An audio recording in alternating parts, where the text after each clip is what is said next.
Discover original के मुअज़्ज़ज़ नाज़रीन अस्सलामु अलैकुम। प्यारे दोस्तों, आप सुन रहे हैं मसीहा और मैं हूं असद। इससे कबल आप मसीहा की 137 इक़सात सुन चुके हैं। कब किस्त 138 मुलाहिज़ा फरमाएं। इसके साथ ही आपसे इल्तमास है कि हमारे चैनल को आपने अगर अभी तक सब्सक्राइब नहीं किया तो इसे सब्सक्राइब कर लें और बेल आइकन को क्लिक कर लें। साथ ही आप वीडियो को लाइक करें, शेयर करें और कमेंट्स बॉक्स में अपनी आरा से हमें मुतल्ला लाजमन किया करें। आइए इस दास्तान का आगाज करते हैं। किसी तरह भी वो पिस्तौल छोड़ने के मूड में नजर नहीं आ रहा था। तभी एक मौका पाते ही मैंने अपने सर की टक्कर बड़े जोर से गुर्रा कर उसके नाक पर ठोक दी। उसके हल्क से करीहा नाक चीख खारिज हुई। शुक्र था कि दरवाजा एयर टाइट बंद था, तो हम यकीन से कुछ नहीं कहा जा सकता था कि उसकी चीख की आवाज कमरे से बाहर कॉरिडोर में गूंजी होगी या नहीं। कुछ तसल्ली तो थी कि वहां कोई नहीं था। अलबत्ता सिगरेट पीने गए पुलिसिये की तरफ से खतरा जरूर था। ज़र्ब शदीद लगते ही मार्टी की गिरफ्त पिस्तौल पर ढीली पड़ गई और मैंने बाकी का काम भी निपटा दिया। यानी उसी पिस्तौल के ठोस दस्ते का वार उसकी कनपट्टी पर कर उसे इंटा गफील कर डाला। मार्टी की हालत मैंने नगुफ्ताबा कर दी थी। मेरे सर की टक्कर ने उसकी नाक पिचका दी थी और वहां से अब भल भल खून बहने लगा था। मैं उठ खड़ा हुआ, तब तक रूमी भी चरण को उठा चुकी थी। वो बेड से निस्फ नीचे और आधा ऊपर पड़ा था। पहला पुलिस वाला इधर ही कहीं है। मैंने हाँफते हुए रूमी को होशियार करना चाहा तो बड़ी तसल्ली से बोली, मैं उसे पहले ही खिड़की की तरफ ठा चुकी हूँ। फिर एक लम्हा तौक़ुफ़ के बाद बोली, जल्दी निकलने की करो, मिशन हमारा फेल हो चुका है, वरना मुसीबत में पड़ जाएंगे। थोड़ी देर बाद हम चारों अस्पताल की बिल्डिंग से बाहर थे। काफ़ी आगे जाकर हमने टैक्सी ली और इस पर सवार होकर होटल आ गए। गौहर और ताज के पुरअसरार क़याब पर तबादला ख्याल करने से पहले एहतियात के पेश नज़र हमने होटल छोड़ दिया और गांधी एस्टेट के एक दरमियाने दर्जे के होटल में 2 कमरे ले लिए। मुझे खदशा तो था ही, लेकिन उनसे इतनी मुस्तैदी और बेदार मगजी की तवक्का बिल्कुल नहीं थी। तारिक जैसे कफे अफसोस मलते हुए बोला, मुझे तो बिल्कुल ही उसकी उम्मीद नहीं थी। रूमी ने भी कहा, सवाल यह पैदा होता है कि इन दोनों मरीजों को फौरन से किधर गायब कर दिया गया। मैंने असल मौजू छेड़ा, किसी दूसरे अस्पताल शिफ्ट कर दिया गया होगा। तारिक ने सर झटक कर कहा, मुहिम की नाकामी ने उसे भी कुछ आसाब ज़दा सा कर डाला था।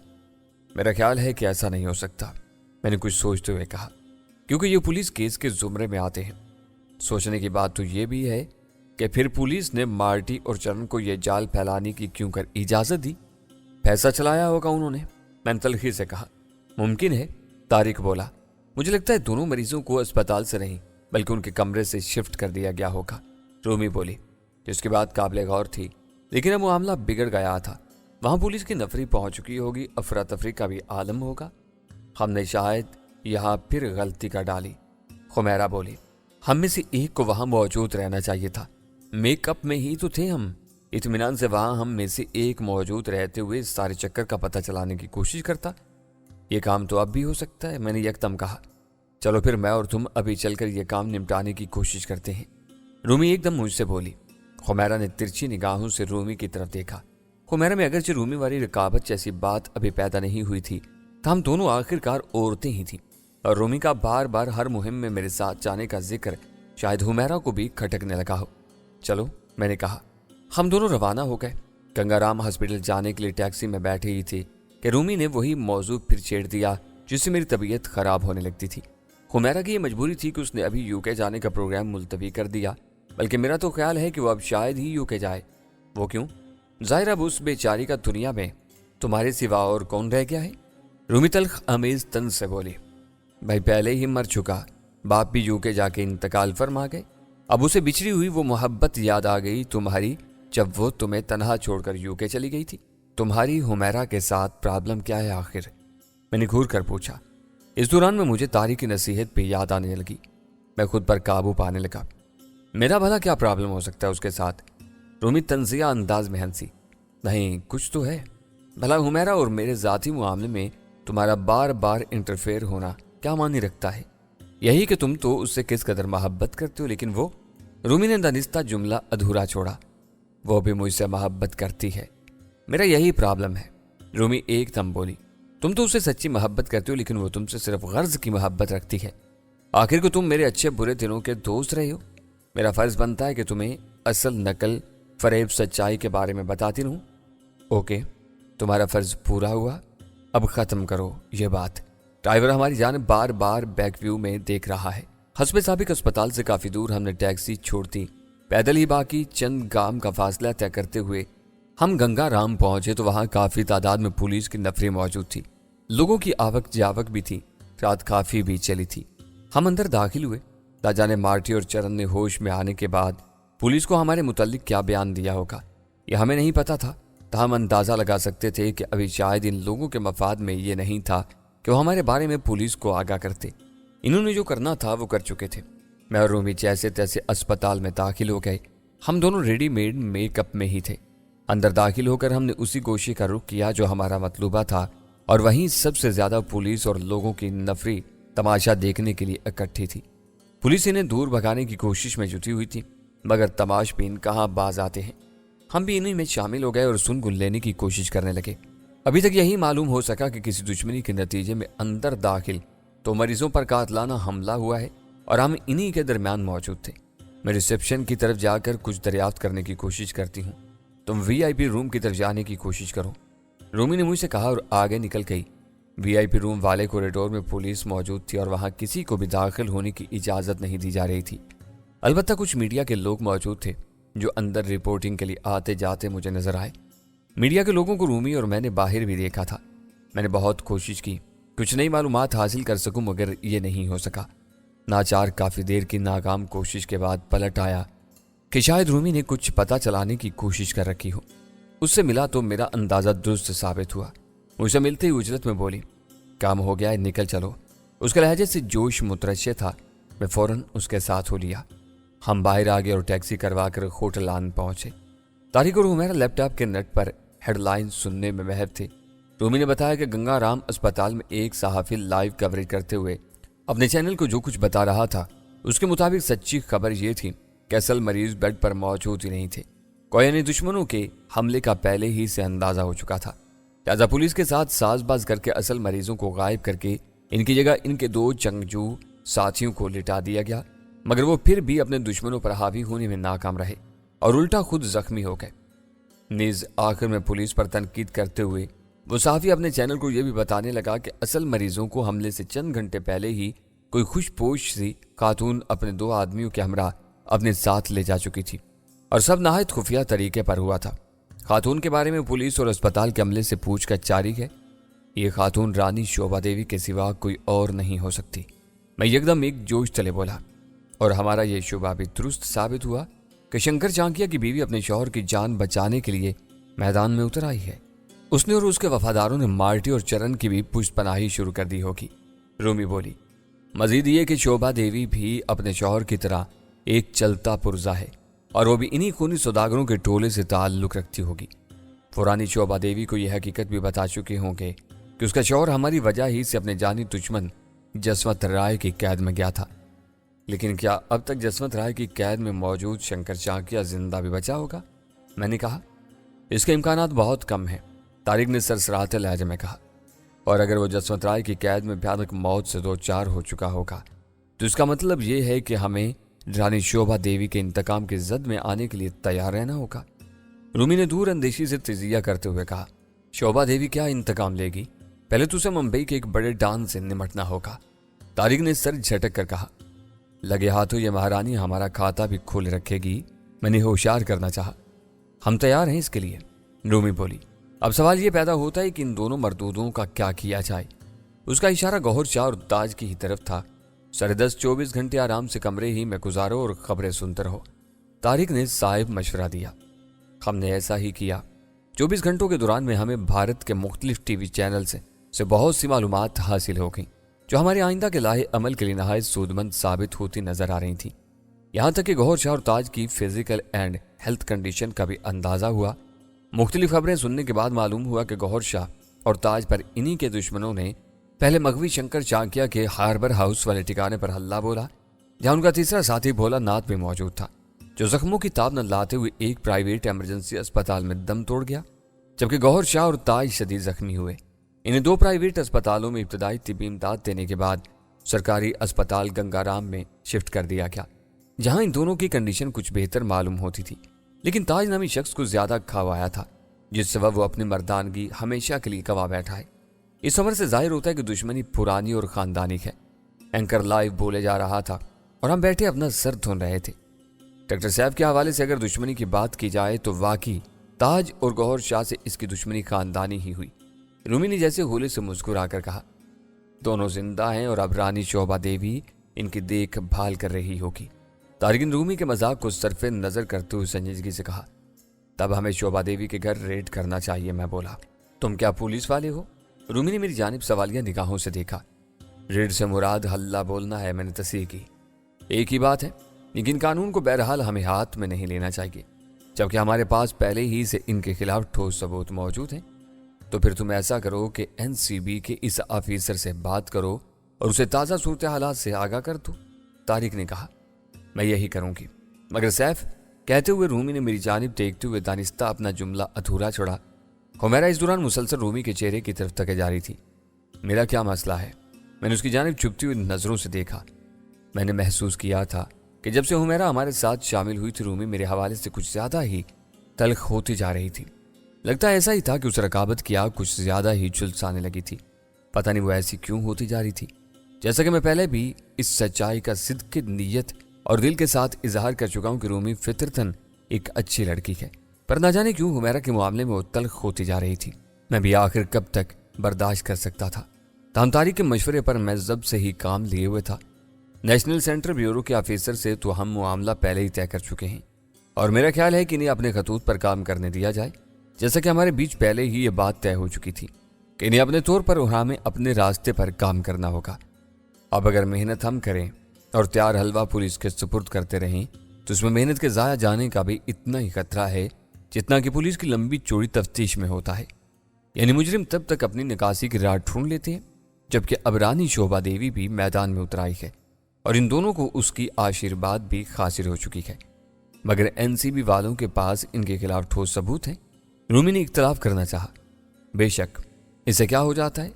मैंने कहा तो तारिक ने किसी मुतवक्का बदमज़गी से बचने के लिए दरमियान में कहा, मेरा ख्याल है कि एनसीबी वालों के लिए हमने जो करना था वो कर चुके। बार बार इन्हें छेड़ना, इनसे मदद लेना, जो यकीनन सरदस्त हमारे काम की भी ना होगी, फजूल ही है। गौहर शाह और ताज इस वक्त जख्मी है, हमले की जद में है। वो बड़ी सफाई के साथ मासूमियत का फायदा उठा लेंगे। आखिर को इन पर भी कातलाना हमला हुआ है। यहाँ एक बात और भी है। हुमैरा ने कुछ सोचते हुए फौरन कहा, अभी तक इन लोगों ने बशमूल रानी शोभा देवी के हमारे खिलाफ पुलिस को कोई बयान नहीं दिया है। यानी वो लोग भी हमारी तरह पुलिस को इस जंग में शामिल न करने का इरादा रखे हुए हैं। मैं इम्कानात से इनकारी नहीं हूं। रूमी ने मुस्कुरा कर कहा। मुझे उसकी ये मुस्कुराहट इखलाकन कम और तंजिया ज्यादा महसूस हुई। वो हुमैरा ही की तरफ देखते हुए कह रही थी, लेकिन अगर इन लोगों ने पुलिस को हमारे पीछे पहले लगा दिया तो हम, ये बात की बात है। मैंने उसकी बात काटते हुए कहा, इतना इन्हें भी मालूम है कि T3 और T4 जैसी सीरीज हमारे कब्जे में है। यही तुरुप के पत्ते उन्हें कानून से मदद लेने से रोके रखेंगे। खुश फहमी ही है तुम्हारी। रूमी ने मुंह बनाया। देखा जाएगा, तारिक ने हाथ लहराते हुए कहा। अभी जिस बात का इम्कान नहीं, इस पर बहस फजूल है। मैं और रूमी आज भी शोभा देवी के ठिकाने पर एक गोरीला तर्ज का ऑपरेशन करेंगे। मैं भी साथ हूँगा, मैंने कहा। तारिक ने रजामंदी के अंदाज में अपने कंधे उचकाए। तो हुमैरा अकेली यहाँ रहेगी? रूमी बोली। ये भी साथ होगी हमारे, मैंने कहा। शोभा देवी की अपनी जाती रहायशगाह के बारे में पता लगाना चंदा मुश्किल साबित नहीं हुआ। मीडिया और अखबारी तबसरों ने इसकी जाती आलिशान रहायशगाह के बारे में जिक्र कर दिया था, जिसके मुताबिक रानी शोभा देवी खारबर हाउस के बजाय अपनी जाती रहायशगाह ही में रहना पसंद करती थी। इसकी वजह यही बताई जाती थी कि जब शंकर चाकिया दूसरी शादी किसी सेकंड रोल भारतीय एक्ट्रेस से करने वाला था तो शोभा देवी ने अपना ठिकाना मुस्तकिल तौर पर अपनी जाती रहायशगाह में ही बनाए रखा था, जो उसके माँ बाप की मलकियत थी। ये रहायशगाह जोहू के गुंजान साहिली इलाके पाम हाउसेज में वाक़ थी। मुंबई का यह महंगा इलाका तस्वुर किया जाता था। शंकर चाकिया ने अगरचे शोभा देवी पर सौतन लाने की गलती की थी, लेकिन बावजूद इसके शोभा देवी अपने शंकर चाकिया की जिंदगी बचाने के लिए कोशां थी। अंदर की बात क्या थी, इन दोनों मियाँ बीवी के दरमियान, ये तो बाद में पता चलता था। हम अंदाजा था कि ये भी अपने शौहर के इस खनौने कारोबार में किसी न किसी तरह शरीके कार रही है। जैसा कि मज़कूरा हो चुका, शोभा देवी के मुतालिक रूमी ने जो मालूमात हासिल की थी, इसके मुताबिक वो किसी राजा महाराजे की औलाद थी, लेकिन वो अब किस्सा पारीना बन चुकी। राजधानी भी तमाम हुई اور शोभा बस नाम की रानी रह गई थी। मुमकिन था कि शंकर चाकिया से शादी के बाद वो खुशहाली की जिंदगी बसर कर रही थी। अगर ऐसा नहीं होता तो वो गौहर शाह और ताज की पुष्पनाह क्यों बनती। गोया हमारे नज़दीक अब गौहर शाह और ताज यहाँ एक बार फिर यतीमों की सी जिंदगी बसर करने पर मजबूर थे। यह इनके लिए बड़ा जिल्लत का मकाम था। पाकिस्तान से फरार होने के बाद अगरचे यहाँ वो शाहाना जिंदगी गुजारने लगे थे, लेकिन हमने यहाँ आकर भी इनकी जिंदगी अजीरन कर डाली थी। दोनों को कहीं का नहीं छोड़ा था और यही मेरे उनसे दरीना इंतकाम का शाखसाना था कि शंकर चाकिया और भोला नाथ के बाद यतीम से होकर रह गए थे। अब देखना यह था कि शोभा इनके जरिए जसवंत राय की कैद से किस तरह अपने शौहर को छुड़वाती है, बशर्ते कि वो जिंदा होता। हासिल करदा अखबारी इतलात के मुताबिक शोभा ने जसवंत राय जैसे एक बड़े डांस से टक्कर ले ली थी और इस पर अपने शौहर के अगवा और अंदेशा कत्ल वगैरह का मुकदमा दायर कर रखा था, मगर इस सिलसिले में उसके पास कोई ठोस सबूत नहीं थे। शोभा देवी की कहानी कुछ गंभीर मालूम होती थी, ताहम अब तक इम्कानात से जो क्यासात हमने कायम किए थे वो भी सीधे सबाह ही नजर आते थे। थोड़ी बहस के बाद एक बार फिर इस मुहिम के लिए रूमी और मुझे ही निकलना पड़ा। ये मुहिम दो ही अफराद के मुतकाजी थी। रवाना होते वक्त तारिक ने हम दोनों को आपस में उलझने और लड़ने से बाज रहने की यूं ताकीद की थी जैसे कोई माँ अपने दो बच्चों को स्कूल भेजते वक्त इन्हें आपस में न लड़ने की नसीहत करती है। हम होटल से निकले और टैक्सी करके बहादुर शास्त्री रोड से जोहो शाहराह पर आ गए। कोई लगभग 1 घंटे के बाद हम पाम हाउसेस पहुंच चुके थे। टैक्सी वाले को किराया देकर फारिग किया और पैदल आगे की राह ली। इस वक्त शाम के 6 बज रहे थे। खुनका हवा चल रही थी और फिजा में ठंड का एहसास गालिब था। हम दोनों ने मौसम की मुनासबत से गर्म कपड़े पहन रखे थे। सर्दियों की आमद हो चुकी थी। मौसम अलबत्ता साफ था। साहिली इलाका होने की वजह से खुनक और कदरे सर्द हवा चल रही थी। हम दोनों ने अभी रेडीमेड मेकअप करने की जरूरत नहीं समझी थी। ताम रूम की अस्पाई किट में सब कुछ हर वक्त मौजूद रहता था। जोहू के इस इलाके का पूरा नाम जोहू चौपाटी था। बहुत गुंजान होने के बावजूद पुरसकून महसूस होता था, जबकि पाम हाउस साहिल से काफी हटकर अलग थलग गोशे में वाक़ था। अगरचे यहाँ भी अच्छी खासी चहल पहल, बार, क्लब और रेस्टोरेंट्स के अलावा बैंक और दीगर हाई स्काई कारोबारी बिल्डिंग्स भी देखने में नजर आती थी। हम दोनों फुटपाथ पर जेबों में हाथ डाले चले जा रहे थे। मार्टी, चरण और इनके बाकी माना 2 साथियों से हमें अब भी मुठभेड़ होने का अंदेशा था, इसलिए हम बज़ाहिर बेपरवाह अंदाज में चलने के बावजूद अपने गिरदो पेश से भी चौकन्ना थे। पाम हाउसेज में दाखिल होने के बाद हम ब्लॉक डी की जानिब बढ़ते चले गए। यहाँ 4 कैटेगरीज थी, ए से लेकर डी तक। ए और बी में छोटी बड़ी कोठियां देखने में आती थीं, मगर सी का सेक्टर बेहतर था। वहाँ ग्राउंड प्लस कोठियां थीं। ए और बी की तरह साथ साथ भी नहीं मिली हुई थी। इनके दरमियान काफी फासला था और इस फासले में पार्क और कहीं क्लब बने नजर आ रहे थे। डी इससे भी ज्यादा शहनशाही सेक्टर मालूम हुआ। वो सी से ज्यादा खुला ढुला और पुरसकून सेक्टर नजर आया। पाम हाउसेस का यह आखिरी सिरा होने की वजह से यहाँ से जरा दूर साहिल का मंजर दिखता था। कोठी नंबर 13 7 स्ट्रीट में है। हम इसके करीब पहुंच चुके हैं। इर्द गिर्द का बड़े गौर से जायजा लेने के दौरान चलते चलते रूमी की सरगोशी मेरे कानों से टकराई। मेरे मुंह से निकला, फिर बोला, यहाँ सिक्योरिटी का कोई खास निजाम देखने में नहीं आ रहा। मुझे खटक सी हो रही है। सिक्योरिटी बस मेन गेट पर ही दिखाई देगी, और वो भी बराए नाम। वो बोली, कुछ लोग इस हल्ले गुल्ले को पसंद नहीं करते। बहुत बच्चों वाली बात करने लगी हो तुम आजकल। मैंने कहा, वो कैसे? भला ऐसे कैसे हो सकता है? इतने अमीर कबीर लोग या रहाइश पजीर हैं और सिक्योरिटी हल्की फुल्की रखेंगे।